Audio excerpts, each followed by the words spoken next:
Hello everyone. इसमें इतिहास के सभी महत्वपूर्ण प्रश्न उत्तर को कवर किया गया है। एक पेपर में प्राचीन इतिहास, मध्यकालीन इतिहास और आधुनिक इतिहास से जितने महत्वपूर्ण प्रश्न पूछे जा सकते हैं वो सभी इसमें इंक्लूड किए गए हैं। ठीक है, तो ध्यानपूर्वक देखेंगे। गुप्त काल वैश्य थे। पहली बात याद रहेगी कि गुप्त काल वैश्य थे।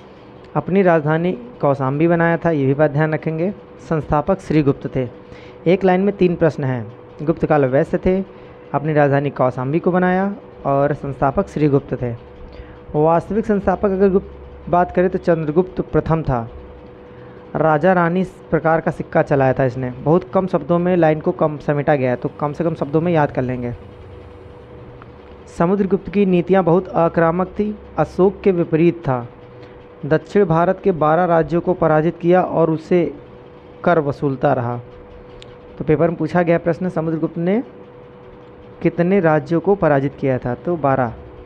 ठीक है, जितने भी प्रश्न लिए गए हैं एकदम यूनिक प्रश्न को लिखा गया है इसमें। ठीक है, तो ज़्यादा पढ़ने का कोई मतलब तो है नहीं, समय कम है और कम समय में ज़्यादा अच्छा से कवर करना ये काम आएगा। और सारे इतिहास के प्रश्न से बाहर नहीं जाएंगे क्योंकि इसमें मध्यकालीन इतिहास भी है और प्राचीन तो पढ़ा ही रहा हूँ और आधुनिक के भी कुछ क्वेश्चन हैं इसमें। समुद्रगुप्त को धाड़ी बंद कहा जाता था। पेपर में आता है धाड़ी बंद किसे कहा जाता था। समुद्रगुप्त के विजय अभियान की जानकारी प्रयाग प्रस्तुति अभिलेख में मिलती है। कृष्ण चरित्र पुस्तक की रचना समुद्रगुप्त ने की, इसे कविराज कहते थे। समुद्रगुप्त ने सिक्कों पर वीणा बजाते हुए सैनिक वेशभूषा में दिखाया गया। यही प्रश्न पेपर में पूछा जाता है कि मतलब किस शासक को सिक्कों पर वीणा बजाते हुए मतलब कि दर्शाया गया। तो समुद्रगुप्त को याद रखिएगा, वीणा बजाते हुए, बस और कुछ नहीं। समुद्रगुप्त के समय सबसे अधिक प्रचलित सिक्का मयूर शैली का था। चंद्रगुप्त विशाख दत्त की पुस्तक है। चंद्रगुप्तम एक पुस्तक है जिसे विशाखा दत्त ने लिखा है। इतिहास में कुल 14 शासकों ने विक्रमादित्य की उपाधि धारण की है। इसका मतलब होता है सूरवीर। हिंदू धर्म का सर्वाधिक विस्तार चंद्रगुप्त द्वितीय के समय हुआ था। चंद्रगुप्त द्वितीय के दरबार में 9 विद्वान रहते थे जिन्हें नवरत्न कहा जाता था। इसमें प्रमुख कालिदास, रामदास, वराहमिहिर होता धन्वंतरी प्रसिद्ध थे तो 9 का नाम नहीं याद रखना, इनका सबका फेमस है, याद कर लीजिए। फाहियान भारत इनके काल में आया, इन्हीं के काल में, चंद्रगुप्त द्वितीय के। और उसकी यात्रा में जो लिखी गई है वो है फोंग पुस्तक में है। ये थोड़ा पुस्तक का नाम गलत प्रिंट हुआ है, ध्यान रखेंगे। अरे फा से ही पुस्तक को आया, फोंग फांग फिंग को करके, तो याद रखिए। ज़्यादा दिमाग लगाएंगे तो दिक्कत हो जाएगी, है याद होता नहीं, चाइनीज़ नेम है। विश्व का सबसे पहला विश्वविद्यालय तक्षशिला है जो कि अब अफगानिस्तान में है। इसकी स्थापना राजा तक्ष ने कराई थी। वर्तमान यह पाकिस्तान में रावलपिंडी जिला में स्थित है।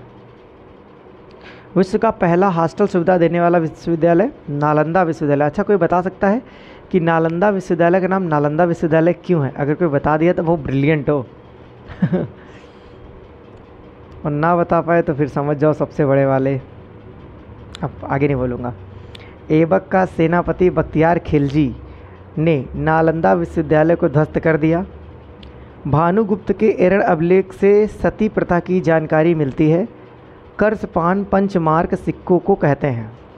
आप हमसे पढ़ रहे हैं या मैं आपको बता रहा हूँ?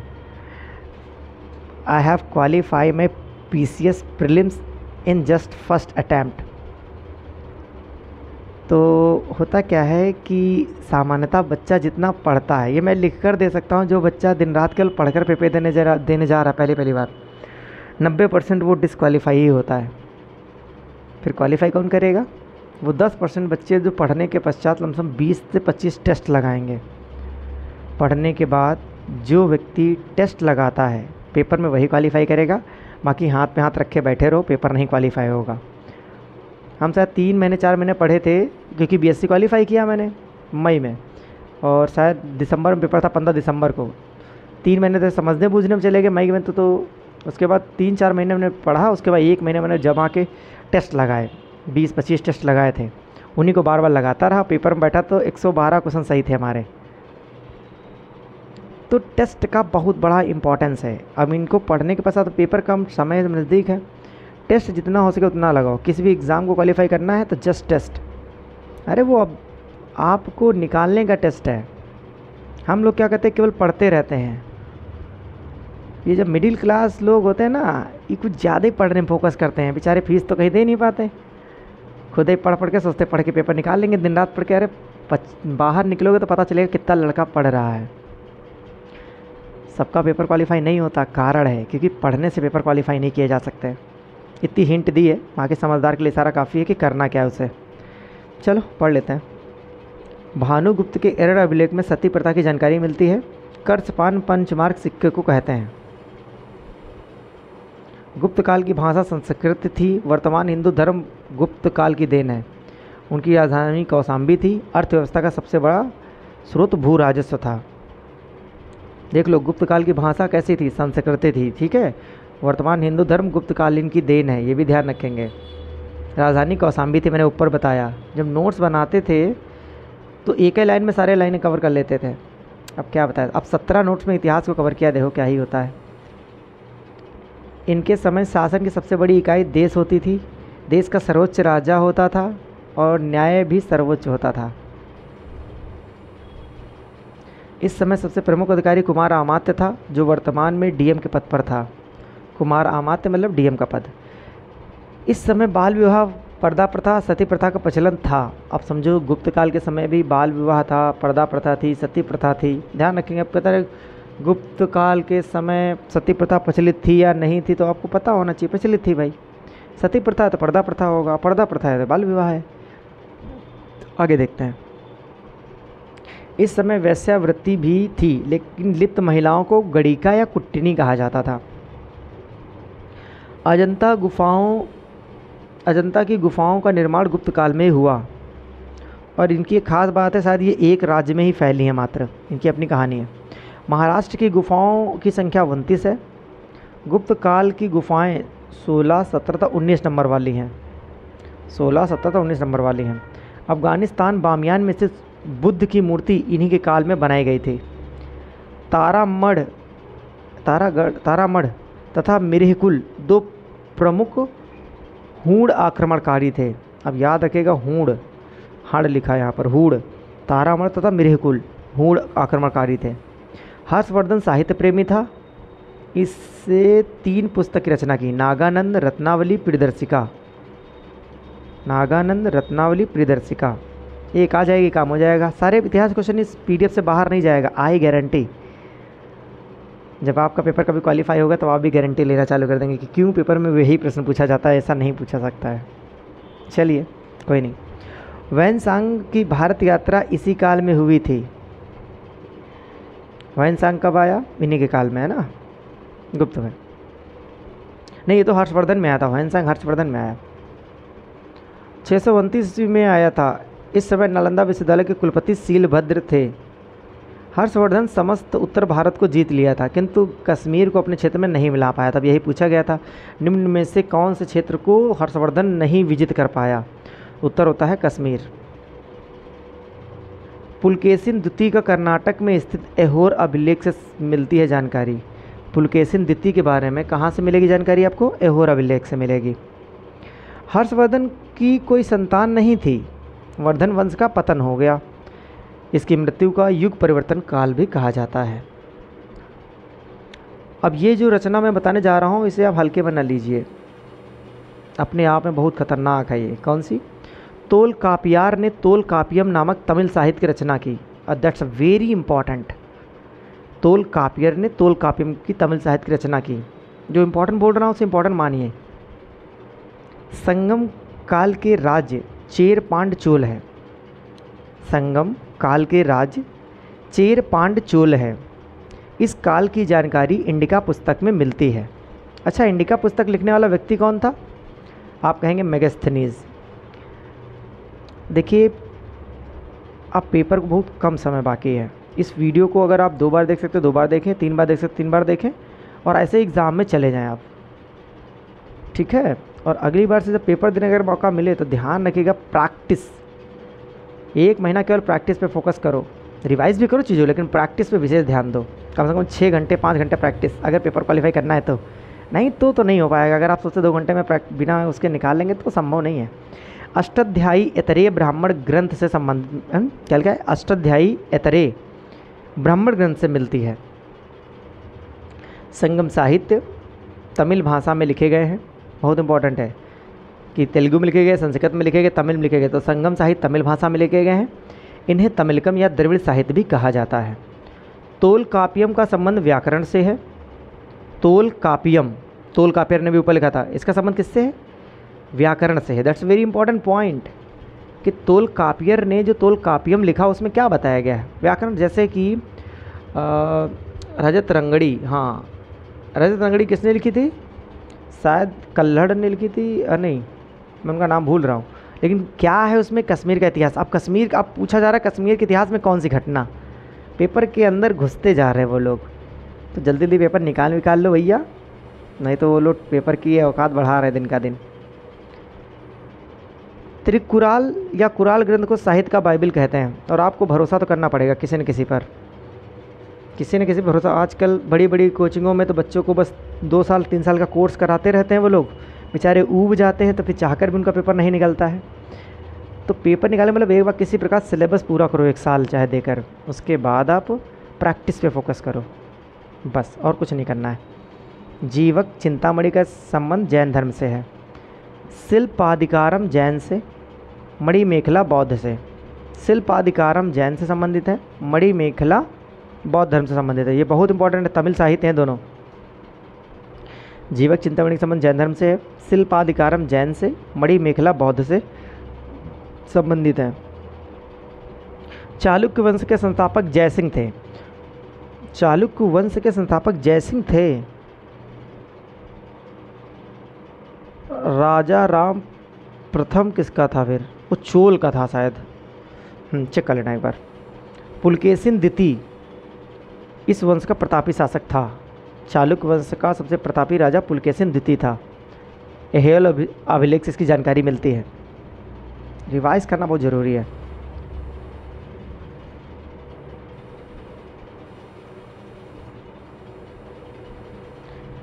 इसने नर्मदा नदी को पार कर कन्नौज के शासक हर्षवर्धन को पराजित किया था। यानी पुलकेशिन द्वितीय ने हर्षवर्धन को लिटा दिया है ना। दक्षिण भारत में पल्लव शासक महेंद्र वर्मन को पराजित किया। महेंद्र वर्मन को किसने उड़ाया? देखो हर्षवर्धन हो चाहे महेंद्र वर्मन हो, इनको हराया था पुलकेशिन द्वितीय ने ही। उसकी राजधानी कांची को जीत लिया। अब महेंद्र वर्मन की राजधानी क्या थी? कांची थी। और कांची को जीतकर इसने कांची कोंड की उपाधि धारण कर ली। तो पेपर में ये कई बार पूछा गया है कि किस शासक ने कांची कोंड की उपाधि धारण की है? तो पुलकेशिन द्वितीय। ओके, नाम सुन के बच्चे घबरा जाएंगे, कांची कोंड ये क्या है? आपने भी शायद कभी किताब में नहीं पढ़ा होगा। पुलकेशिन द्वितीय ने दोबारा पल्लव वंश पर आक्रमण किया। द्वितीय ने इस बार पल्लव शासक नरसिंह वर्मन ने इनको लिटा दिया। अभी देखो उनका बहुत दौड़ा के मारेगा। नरसिंह वर्मन ने इसे हरा दिया और इसका पीछा करते हुए इसकी राजधानी वातापी तक पहुंच गया और वातापी को जीत कर इसको उड़ा दिया, ख़त्म कर दिया। और उसने अब नरसिंह वर्मन ने क्या किया? मैं वातापी कोंड की उपाधि धारण करूँगा। देखो कितना कहानी थी कि हर्षवर्धन को, महेंद्र वर्मन को, पल्लव वंश के शासक महेंद्र वर्मन, हर्षवर्धन, इन दोनों को उड़ाया किसने? पुलकेशिन द्वितीय ने। पावरफुल समझने लगा अपने आप को और पहुंचा ये पल्लव शासक से टकराने के लिए। कौन से थे अब? नरसिंह वर्मन बड़ा खतरनाक निकला भैया, उड़ा दिया इनको। वातापी में जाके इनको मारा था गिरा कर, और वातापी में इनको मार कर जीत लिया। अब मैं वातापी कोंड की धारण को, तो याद रखना कौंची कोंड पुलकेशिन द्वितीय ने धारण किया, लेकिन वातापी कोंड नरसिंह वर्मन ने धारण किया। ठीक है, बहुत इंपॉर्टेंट पॉइंट बता रहा हूँ क्योंकि यही पेपर में ही पूछा जाता है। अब आपको एहसास तभी होगा जब आप पेपर देंगे, नहीं भरोसा मुझ पर क्यों करेंगे आप। विक्रमादित्य सिक्स्थ ने चोल के प्रभाव को रोक दिया।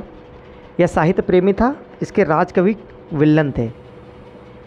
विक्रमांकम देवचरितम नामक पुस्तक विल्लन ने लिखी। महेंद्र वर्मन संगीत प्रेमी था। महेंद्र वर्मन संगीत प्रेमी था, बहुत इंपॉर्टेंट पॉइंट हो गई। नरसिंह वर्मन प्रथम ने महाबलीपुरम में एकशमय मंदिर का निर्माण किया, जिसे रथ मंदिर भी कहते हैं। रथ मंदिर नरसिंह वर्मन प्रथम ने बनाया। नरसिंह वर्मन प्रथम दरबार में ह्वेनसांग आया। ह्वेनसांग ये भी आ गया। अब सिंह विष्णु ने सिंह विष्णु ने अवनी सिंह की उपाधि धारण की? तो अवनी सिंह की उपाधि धारण की, याद रखेंगे। नरसिंह वर्मन द्वितीय ने कांची में कैलाश मंदिर बनवाया, इसे भारत पर आक्रमण प्रारंभ हो गए। आगे देखो, खास लाइन नहीं है। नरसिंह वर्मन द्वितीय के दरबार में दांडी नामक विद्वान रहते थे। पेपर में कई बार पूछा जाने वाला प्रश्न है, दांडी कहाँ रहते थे? जिन्होंने कुमार चरित्रम लिखा।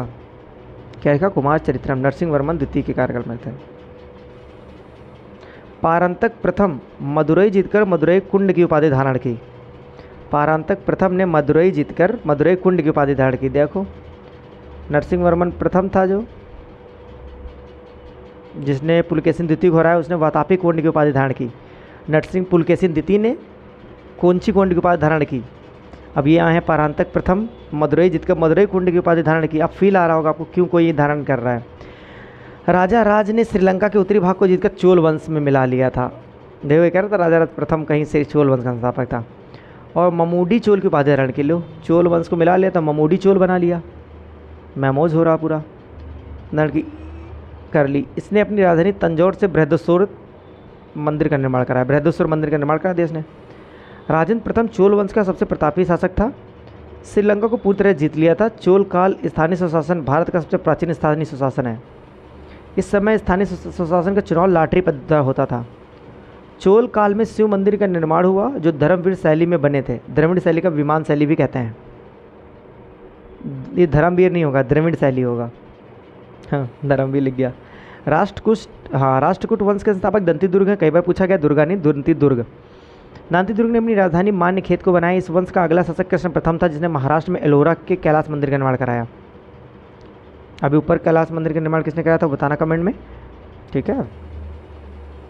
अल मसूदी नामक एक अरब यात्री था जो इंद्र तृतीय के समय आया था। अल मसूदी ने पहली बार मानसून का वर्णन किया। पल्लव बिहार बंगाल चित्र में था। और वज्रयान शाखा बौद्ध धर्म से संबंधित है। इसके संस्थापक गोपाल थे। ओदंतपुरी विद्यालय की स्थापना की गोपाल ने, ओदंतपुरी। वज्रयान शाखा बुद्ध। जयदेव ने गीता गोविंद, ये पिक्चर भी है साउथ में, गीता गोविंद पिक्चर देखिए, मज़ेदार पिक्चर है। जयदेव ने गीता गोविंद नामक रचना की। डांस आदत अद्भुत सागर नामक पुस्तक रिप्लाई नहीं के काल में हुई। यार ये पुस्तक गड़बड़ है, थोड़ा सा लास्ट लाइन छोड़ दो, हटाओ। चंदेल शासक ने मंदिर निर्माण के क्षेत्र में बेसा शैली को कुछ जन्म दिया। बेसा शैली को मिसिस शैली भी कहते हैं। मध्य भारत में बनने वाली अधिकांश मंदिर अब इसी शैली में बने हैं। एक होती है नागर शैली, एक होती है बेसर शैली और एक होती है द्रविड़ शैली। तो बेसर शैली नागर नॉर्थ साइड में होता है, द्रविड़ साउथ में होती है। दोनों को मिला दो तो नागर बन जाती है ना। राम मंदिर बताना किस शैली में बनाया गया। वास्तुपाल और तेजपाल नामक अधिकारियों द्वारा दिलवाड़ा जैन मंदिर का निर्माण कराया गया। महमूद गजनवी ने भीम प्रथम के काल में सोमनाथ मंदिर को लूटा। और फिर क्या हुआ, भीम सेकंड ने मोहम्मद गौरी को हरा दिया 1178 में। पेपर में पूछा गया प्रश्न है, मोहम्मद गौरी को किसने हराया था? तो भीम सेकंड ने हराया था 1178 में। यहाँ तक आपको समझ में आ गया। 20 मिनट में आपका पूरा प्राचीन इतिहास कवर हो गया। यही प्रश्न पूछे ही जाते हैं। मध्यकालीन देखिए, छोटा छोटा, ज़्यादा बड़ा नहीं लिखा। भारत पर आक्रमण करने वाला पहला मुस्लिम अरब मोहम्मद बिन कासिम था, ठीक है। मोहम्मद बिन कासिम ने भारत में जजिया कर लगाया। जजिया कर गैर मुसलमानों से ले जाने वाला एक प्रकार का सुरक्षात्मक कर था। जजिया कर 5 लोगों से नहीं लिया जाता था, बच्चा हो चाहे बूढ़ा, ब्राह्मण, विकलांग और औरत। बा बा बा वी आ, बा बा बा वी आ, याद रखेंगे। बच्चा, बूढ़ा, ब्राह्मण, विकलांग, औरत। फिरोज शाह तुगलक ने ब्राह्मण पर जजिया कर लगा दिया। अकबर ने 1564 में जजिया कर समाप्त कर दिया। अकबर ने 1564 में जजिया कर समाप्त कर दिया। औरंगजेब ने 1679 में पुणे जजिया कर लगा दिया। जजिया कर को अंतिम रूप से मोहम्मद शाह रंगीला बादशाह ने समाप्त किया। अकबर ने 1564 में जजिया कर समाप्त किया। अकबर ने, ऊपर वाले जो लिखा है ना फिरोज शाह तुगलक वाला बात है ना, इसे दिमाग में बिठा लो आप लोग, क्योंकि ये पूछा जाता है प्रश्न। फिरोज शाह तुगलक ने ब्राह्मणों पर जजिया कर लगा दिया था।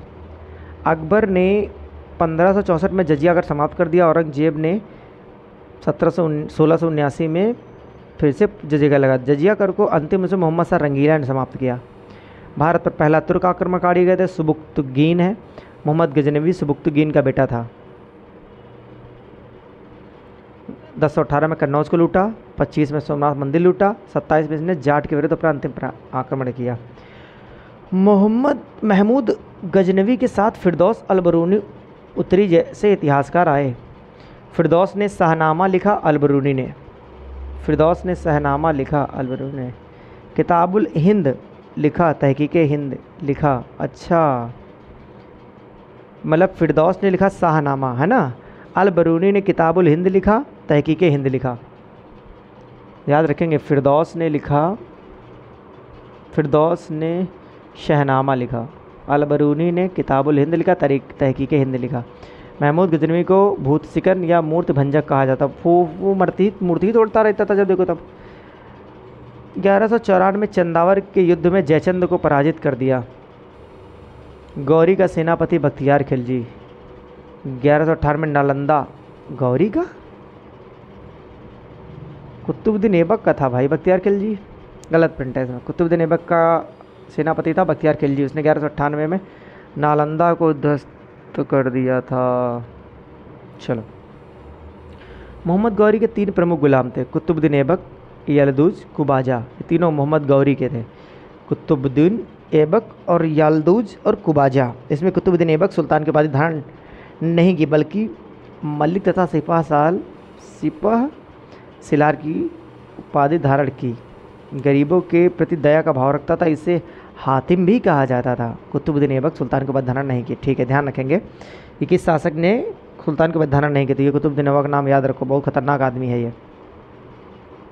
यह लाखों में दान देता था, इसे लाख बख्श भी कहते थे। कुरान खान भी कहा जाता था। पेपर में आता लाख बख्श की उपाधि किसको दी गई थी, जो बता रहा हूँ आता तो मतलब आता है, इसे ध्यान ही रखें आप।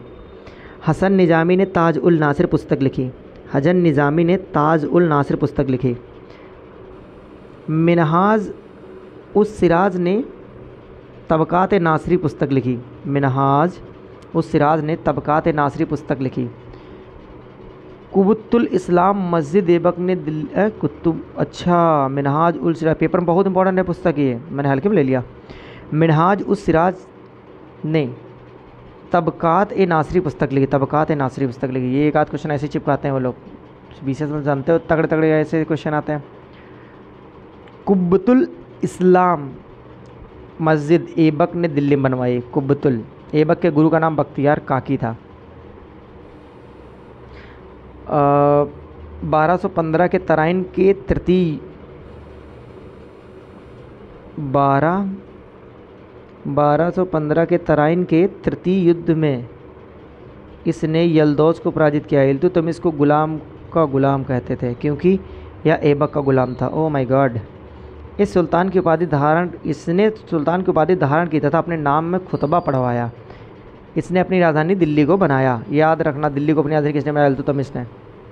इल्तुतमिश को गुम्बद मकबरा निर्माण का जनक कहते हैं। इसने अपने पुत्र नसीरुद्दीन, जिसे चिरागे दिल्ली कहा जाता है, चिरागे दिल्ली शायद ऐसे ही कुछ कहते हैं, चिराग करके नाम है इसका, ध्यान रखेंगे आप। जो मैं बीच बीच में बोल रहा हूँ ये सब इंपॉर्टेंट है।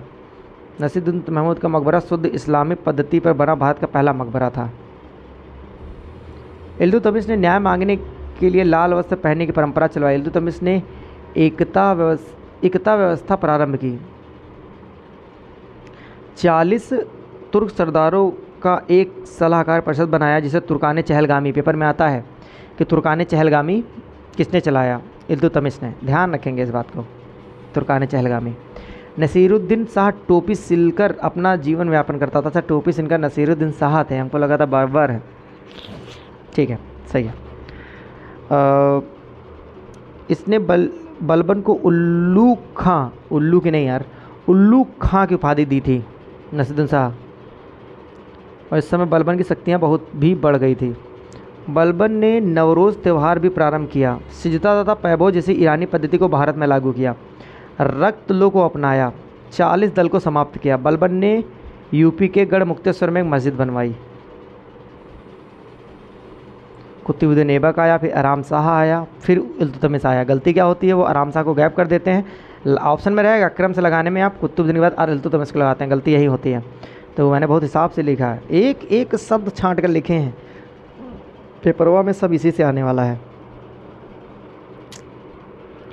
कुतुबुद्दीन ऐबक, आराम शाह, इल्तुतमिश, रुकनुद्दीन, रजिया सुल्तान। अब इल्तुतमिश के बाद तुम रजिया लगाओगे, रुकनुद्दीन तो भूले ही जाओगे, यही गलतियाँ हैं।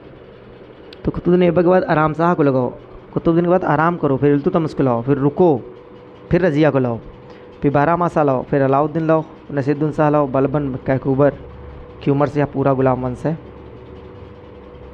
यही तो देता है क्वेश्चन, यहाँ से बनेगा अक्षरम से लगाने के लिए। मानते नहीं तो स्क्रीनशॉट लेकर रख लो, फिर बताना। खिलजी वंश को देख लेते थोड़ा सा। जलालुद्दीन फिरोज खिलजी इसकी स्थापना किए थे। जनता के अनुसार शासन उदार था। सिकंदर सानी अलाउद्दीन खिलजी को कहा जाता था। बहुत तगड़ा आदमी, भौकाली। पद्मावत पीछे देखे हो, जाओ देखो, समझो उसको। सिकंदर सानी अलाउद्दीन खिलजी को कहा जाता था। इसने अलाई मीनार का निर्माण बनाने का ठापा बना, लेकिन असफल रहा। मूल नियंत्रण के लिए बाजार प्रणाली, मूल्य होता है, मूल्य नियंत्रण के लिए बाजार प्रणाली लाया। सार्वजनिक वितरण प्रणाली को लागू किया। पेपर में ये पूछा जाता है, सार्वजनिक वितरण प्रणाली अलाउद्दीन खिलजी में अब जो चल रही है अभी भी, सार्वजनिक वितरण प्रणाली, ये भैया समझ रखो। घोड़े की पहचान के लिए उसने दागने की प्रथा, दागने प्रथा चालू की। दान में दी गई भूमि को खालसा भूमि कहते हैं। नशा पर प्रतिबंध लगा दिया अगले ने। इसके समय 4 प्रमुख कर थे। जजिया कर गैर मुसलमानों से लिया जाता था। जकात कर मुसलमानों की आय पर लिया जाता था। खरात मुसलमान की भूमि पर लिया जाता था। खूम्स कर या सैनिकों लूट पाट पर लिया जाने वाला कर था। जकात मुसलमान की आय पर लिया जाता था। खरात हिंदू का लिया जाता था शायद। चेकआउट कर लेना भैया, ये वाला थोड़ा गलत प्रिंट हो जाता है ना। खम्स सैनिकों से लूटपाट पे लिया जाने वाला कर था। दीवाने आरिफ सैनिक विभाग था। दीवाने इंसा शाही आदेशों का पालन करना, पत्राचार विभाग दीवाने इंसा। दीवाने वजीरत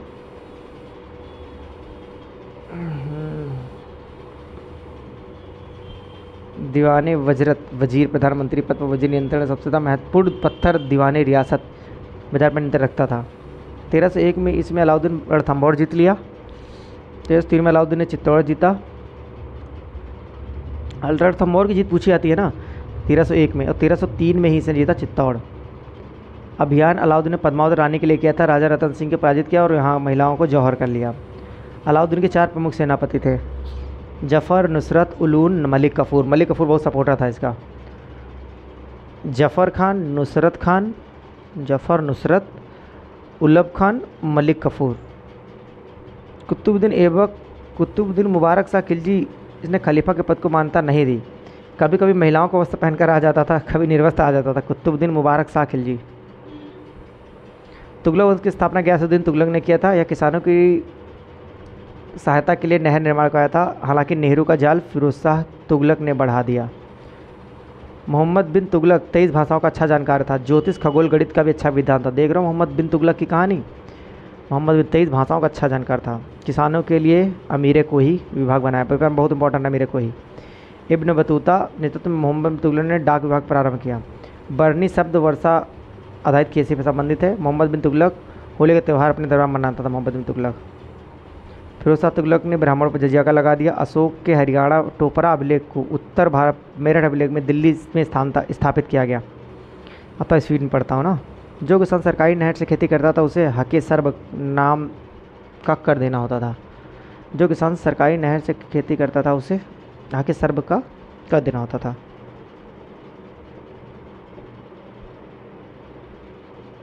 ये थोड़ा सा दिमाग लगा लो अपना, पढ़ लो, रीड कर लो। गरीब असहाय अनाथ सहायता के अलग विभाग बनाया। दीवाने खैरात कहा गया। दर उल सफ़ा नामक मुक्त अस्पताल बनाया। बहुत इंपॉर्टेंट है दर उल सफ़ा, एक मुफ्त अस्पताल। दर उल सफ़ा ये बहुत इंपॉर्टेंट है। दर उल सफ़ा इसने सल्तनत काल का अकबर कहा जाता था। सैयद वंश के संस्थापक खिज़र खान थे। खिज़र खान ने कभी भी सुल्तान की उपाधि धारण नहीं की। खिज़र खान ने कभी भी सुल्तान की उपाधि धारण नहीं की।